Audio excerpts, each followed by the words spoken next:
From Washington, this is VOA News.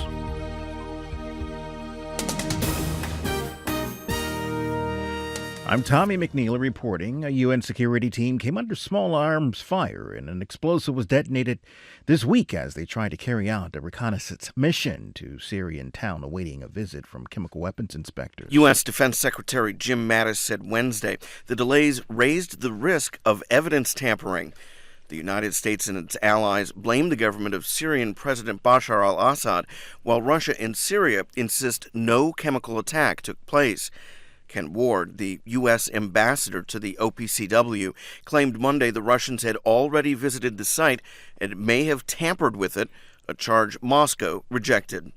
Doug Bernard, VOA News. U.S. President Donald Trump says he'll be ready to pull the plug on a highly anticipated summit with North Korea's leader if he doesn't think it'll amount to much. The president already sent his CIA chief to meet with Kim Jongun, the most high-level U.S. contact with the regime in nearly 2 decades. He says he will meet with Kim in the coming weeks and do everything possible to make that a success. But if he doesn't think it will be, he won't go. If the meeting when I'm there is not fruitful, I will respectfully leave the meeting. At a news conference with Japan's prime minister, the president says the U.S. is also working hard to free 3 Americans detained in North Korea, though he did not directly say whether freeing them is a precondition to meeting Kim.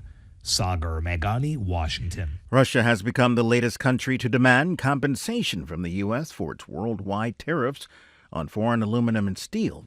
It's the third influential member of the World Trade Organization to do so. China, the European Union, and India have also objected, arguing the tariffs are a safeguard measure to protect U.S. domestic products from imports which require compensation. This is VOA News. 80% of the more than 1.3 million customers who were left without electricity in Puerto Rico have had their power restored. The Puerto Rico Electric Power Authority said power would be restored to the remaining 326,000 customers by late this evening, but that's still not including those who were without power resulting from hurricanes that hit the island months ago. Prior to the blackout on the U.S. territory of 3.3 million people, more than 44,000 customers were still without normal electric service lost with Hurricane Maria. Some have been without power even longer, hit when Hurricane Irma brushed past Puerto Rico's northeast coast as a Category 5 storm on September 7th, leaving 1 million customers without power.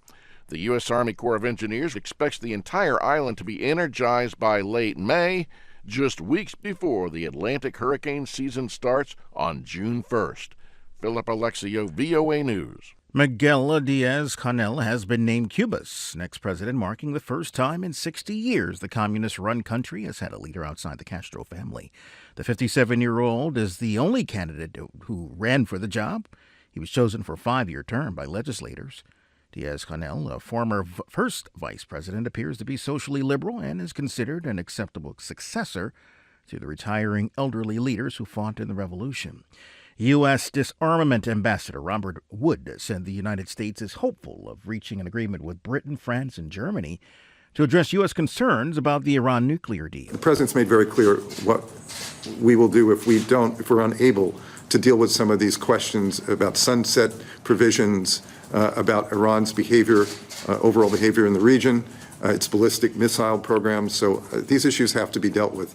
And so we're hopeful that an agreement can be reached that the president will feel comfortable with. He described the discussions as ongoing and intense.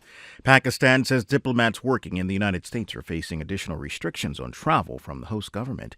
In that statement, it said regarding travel restrictions on Pakistani diplomats in Washington, yes, we have received official communication regarding certain measures that the U.S. intends to implement beginning May 1st, 2018. That issue is primarily of reciprocity. Both sides are in touch, and we are hopeful that the matter will be resolved. Pakistan's unilateral fencing and construction of new observation posts on the long border with Afghanistan are progressing smoothly, despite recent deadly clashes between the two countries and traditional terrain-related challenges. The massive military-led effort to secure the more than 2,600-kilometer largely porous frontier began in early 2017. I'm Tommy McNeil, VOA News. That's the latest world news from VOA.